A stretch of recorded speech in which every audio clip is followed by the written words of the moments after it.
안녕하십니까. 황태순TV의 황태순입니다. 2020년 9월 14일 월요일입니다. 어제 보니까 추미애 법무장관 페이스북을 통해서 국민들에게 사과 아닌 송구하다는 뜻을 밝혔습니다. 그런 가운데 어제는 추미애 법무장관의 아들 서일병이 동부지검에서 조사를 받은 것으로 지금 조금 전 뉴스가 들어오고 있습니다. 마치 뭔가 짠 듯이 하는군요. 그런데 이제 제가 의문을 갖는 것은 뭐냐니까 지난주 한 주 동안 보니까 엎치락 뒤치락 했습니다. 일부 민주당 내부에서도 보면은 추미애 장관에 대해서 결국 보면 어떤 용단이 필요하지 않느냐 하는 그런 흐름이 있었고, 또 그런 흐름에는 정의당의 심상정 대표 또한 보니까 이른바 데스노트를 통해서 추미애 법무장관이 어떻게 보면 좀 용퇴하라 라는 그런 시그널을 보내고 있습니다. 그런 또 한편 보면 당내에서 강경파죠. 강성 친문들 중심으로 추미애 법무장관을 갖다가 이렇게 구하려는, 라이언 일병 구하듯이 구하려는 그런 흐름이 팽팽하게 맞선 한 주였습니다. 그런데 본질적으로 왜 강성 친문들은 추미애 법무장관의 손을 놓지 못할까? 무슨 추미애 장관이 이 문재인 정권 출범할 때 당 대표였던 것은 사실입니다만은 흔한 얘기로 성골이나 진골, 친문 아닙니다. 어떻게 보면은 추미애 장관 같은 경우는 과거 친문의 원조인 친노 세력의 당시 노무현 대통령 탄핵 소추할 때 민주당 쪽에서 열린 우리당의 노무현 대통령을 갖다 탄핵 소추하는데 앞장섰던 사람이기도 합니다. 그런데 그리고 사실 그 이후에도 보면 당내에서 어떤 소수파에 불과했고 존재감도 별로 없었습니다. 그런데 어느 순간에 추미애 의원을 당시 문재인 당 대표 그 후임으로 추미애 전당대회를 통해서 추미애 최고위원을 결국 추미애 대표로 만들고, 그 추미애 대표가 박근혜 대통령 탄핵 소추하는데 가장 앞장섰고, 그건 공이라면 공이겠죠. 그런데 왜 그 정도 공 있는 사람이라면은 문재인 대통령 주변에 아마 2열 종대, 4열 종대로서도 대충 한 1개 소대, 1개 중대 병력은 될 겁니다. 그럼에도 불구하고 왜 지금 추미애 법무장관의 손을 놓지 못할까? 저는 어제 그제 지방 가서 워크숍을 하면서 많은 지역의 분들하고 이야기 나눈 결과 딱 한 사람이 떠올랐습니다. 이거는 김병준 학습 효과다. 노무현 대통령 당시였던 2006년 7월입니다. 그러니까 당시 노무현 대통령 임기 한 1년 반 앞둔 시점이죠. 그러니까 지금 문재인 대통령하고 거의 비슷한 처지였습니다. 그 당시에 이제 김병준 청와대 정책실장 하던 김병준 정책실장을 갖다가 부총리, 교육부 장관 겸 부총리로 내정하게 되죠. 그때 이제 여러 가지 아주 사소한 문제들이 드러나니까 그때 야당이었던 한나라당이 어마어마하게 김병준 당시 내정자 후보자를 칩니다. 근데 그 갖고는 사실 김병준 후보자가 무너질 일이 아니었던 거예요. 그런데 문제는 뭐냐니까 당시 김근태 당 대표 당시였습니다만은 노무현 대통령이 자기가 정책실장으로 데리고 있던 사람을 갖다가 교육부총리로 내보내는 데 대해서 열린 우리당 내에서 반감이 심했던 겁니다. 집권 여당 내에서 상당히 반발이 있었고, 집권 여당 내에서 김병준 당시 교육부총리 후보자에 대한 어떤 반발 흐름이 나오는 가운데 결국 김병준 부총리 후보자가 취임은 했습니다만은 2달을 채 못 버티고 결국 중도에 사표를 내게 되죠. 그때부터 사실은 노무현 정부가 무너졌던 겁니다. 그러니까 당과 청이 싸움으로서 야당이었던 한나라당한테 공격할 수 있는 어마어마한 대문, 빌미를 갖다가 제공하고 대문을 열어주었고, 그때부터 노무현 대통령은 하루가 무섭게 무너져가다 결국 2007년 되면서 김한길 당시 의원 등 30몇 명이 열린 우리당을 집단으로 탈당해서 새로운 당을 만들겠다고 나가면서 열린 우리당은 공중 분해되고 맙니다.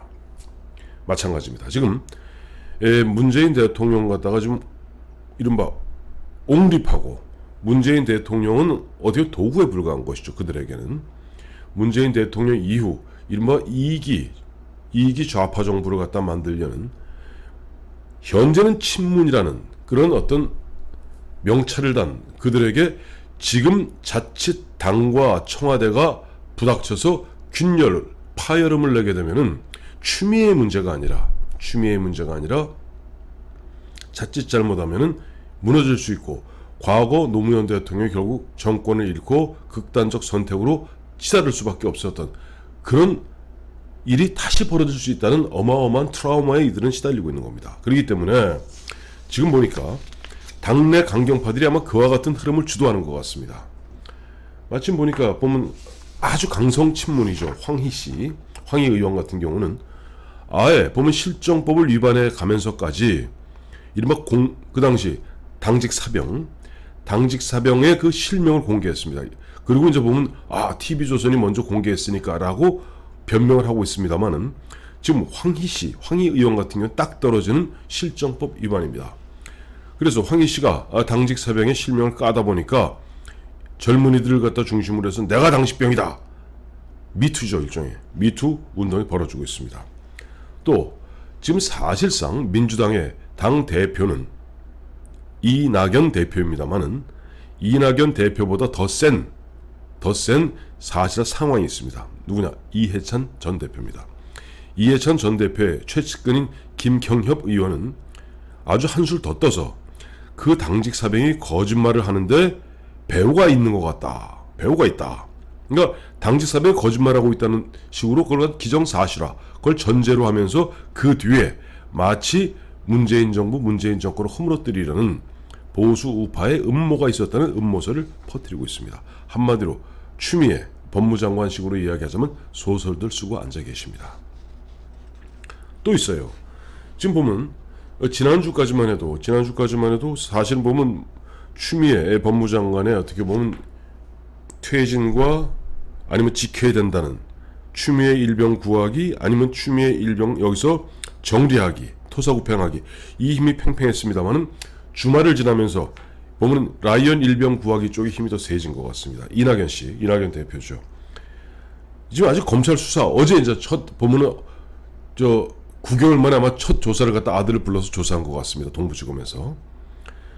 추미애 아들 의혹, 사실관계가 분명해졌다. 정쟁은 자제되어야 한다. 사실관계 분명해진 게 아무것도 없습니다. 그렇다고 아시겠습니다만은 조국 법무장관 당시부터 피의사실 공포, 수사 진행상 공표할 수 없으니까 우리가 어떻게 되는지 알 수 없죠. 그런데 이낙연 씨는 이제 모든 걸 기정사실하는 거예요. 그야말로 전형적인 우익입니다.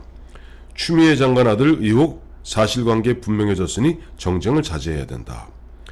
더욱 놀라운 사실은 이미 이와 같이 여권 내부에 한 줌 정도 되는, 한 10에서 15% 정도 되는 이른바 친문 팬덤들, 극성파들, 이들은 때로는 문골 오소리라고도 부르고 또 때로는 문파라고도 부릅니다. 아주 극성이죠. 댓글로 흔한 얘기 사람 괴롭히고 있죠. 오죽하면 당직 사병이 하도 그들의 문자 폭탄 내지는 그런 협박에 시달려서 정신병원에 갈 지경이라고 하소연하고 있지 않습니까? 그런데 사실 문재인 정부, 문재인 정권에 대해서 국민들의 어떻게 보면 흐름과 궤를 맞춰서 때로는 문재인 대통령에게 잽도 한번 뻗어보는 이재명 경기지사가 놀랍게도 추미애 법무장관 이 건, 추미애 법무장관 서일병 아들 건에 대해서는 한마디 이야기를 안 하고 있습니다. 왜? 이미 이쪽 내부에서 서로 치고받는 가운데 이들은 과거 노무현 대통령 시절에 우리가 괜히 쓸데없이 김병준 당시 정책실장, 이 교육부총리 임명하는 문제 갖고 우리끼리 싸우다가 흔한 얘기로 어부지리의 득을 갖다가 한나라당한테 주었고, 일단 한번 그런 식으로 기선을 빼앗기고 나니까 한나라당 쪽에서는 파죽지세로 밀고 들어왔고 우리는 그야말로 열린 우리당은 공중분해되고 정권을 잃었다. 그러니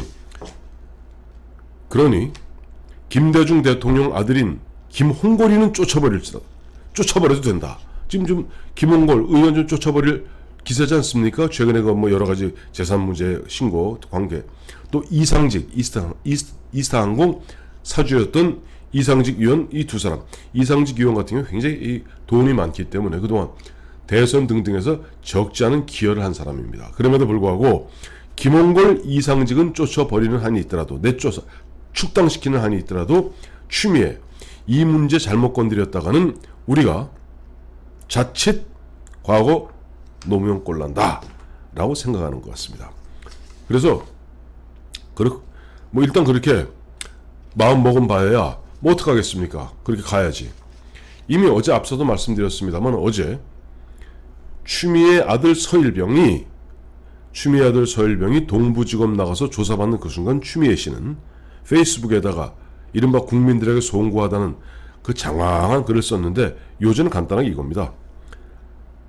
자기 남편도 교통사고로 무릎이 안 좋아, 무릎 다쳐서 장애인이고, 자기도 옛날 삼보 일배하다가 무릎이 깨져서 그야말로 저 구두 못 신을 정도로 무릎이 안 좋고, 아들도 뭐 이러고 저러고 해서 오른쪽 왼쪽 무릎 다 둘 다 안 좋아서 이 무릎 안 좋은데 뭐 어쩌라 말입니까? 그야말로 심파조를 갖다 읊고 앉았습니다. 심파소설을 쓰고 앉았고, 그 다음에 나는 끝까지 검찰개혁 하겠습니다. 이미 검찰개혁은 물 건너갔습니다. 검찰개혁이라는 것은 권력으로부터 중립성, 독립하여 국민들의 권익을 보호하는 것이 검찰개혁의 본질인 것이지, 검찰을 갖다가 법무부 장관의 흔한 말이 죽으로 만들고 청와대의 죽으로 만드는 것이, 그것이 검찰개혁입니까? 검찰개악도 아니죠. 자, 그러나 국민들은 냉정하고 국민들은 정확합니다. 오늘 오전에 저 리얼미터가 발표한 여론조사 결과가 보니까 참 재밌어요. 리얼미터가 매주 월요일날 발표하는 것은 YTN의 의뢰를 받아서 조사한, 그러니까 지난주에 보니까 아마 화수목금 한 나흘 정도 조사한 것 같습니다. 그러다 보니까 샘플 수가 큽니다. 2521명. 그러다 보니까 오차, 이른바 표본 오차가 플러스 마이너스 2%포인트밖에 안 됩니다. 지금 문재인 잘 못한다 하는 것이 50%, 리얼미터 기준입니다. 리얼미터가 비교적 후하게 나옴에도 불구하고 못한다가 전주에 비해서 1.9%포인트 상승한 50%가 잘못한다. 긍정은 2.5%포인트가 하락한 45.6%다. 근데 여기서 눈길을 끄는 것은 뭐냐 하니까, 가장 보면 일반 하락폭이 크고 가장 격렬하게 저항하는 두 그룹이 있습니다. 놀랍게도 20대, 그 다음에 가정주부입니다. 20대는 문재인 잘한다 36.6%에 불과합니다.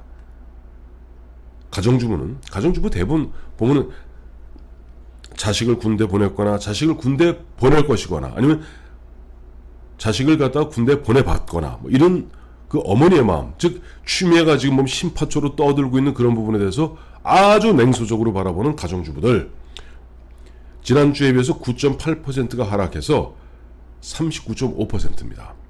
40대 밑으로 깨진 겁니다. 그러니까 이 문재인 대통령 지지율은 가정주부와 20대에서 최악을 갖다가 보이고 있고, 민주당의 지지율은 33.4%, 국민의힘, 과거 미래통합당이죠. 국민의힘은 32.7%로 0.7%포인트 차입니다. 같다는 얘기죠. 자, 이런 가운데 결국 이럼에도 불구하고 이들은 15에서 20%쯤 될까 말까 하는 그 극성 열혈 팬덤들, 그들이 갖고 있는 이른바 노무현 대통령 당시에 김병준 부총리 파동, 그 트라우마 때문에 이번에 추미애 장관을 갖다가 자칫 내쳤다가는 그 다음 타겟은 문재인으로 바로 날아올 것이기 때문에, 일단 1차 저지선을 갖다가 추미애 장관으로 정하고, 일단 나중에 자를 값에 일단은 최소한 분노한 국민들과 분노한 시민들, 야당의 공세에 밀리지 않겠다는 어떻게 절박함을 보여주고 있는데, 뭐 그런 가운데 10월 3일 개천절 집회 못하게 서울시가 내렸고, 10월 11일까지, 즉 10월 9일날 한글날이지 않습니까? 작년 보면 10월 3일, 10월 9일 두 차례에 걸쳐 있었던 조국 구속 광화문 집회가 결국 조국 법무장관을 갖다가 법무장관 자리에서 끌어내렸고 문재인의 어떻게 보면 후퇴를 갖다가 이끌어내었듯이 이번에 10월 3일과 10월 9일 또 10월 10일 토요일이니까 10월 11일 일요일이니까 10월 11일까지는 서울시에서 일단 집회 못한다 라는 식으로 문재인 대통령과 추미애 장관을 갖다 엄호 사격하는 것 같습니다.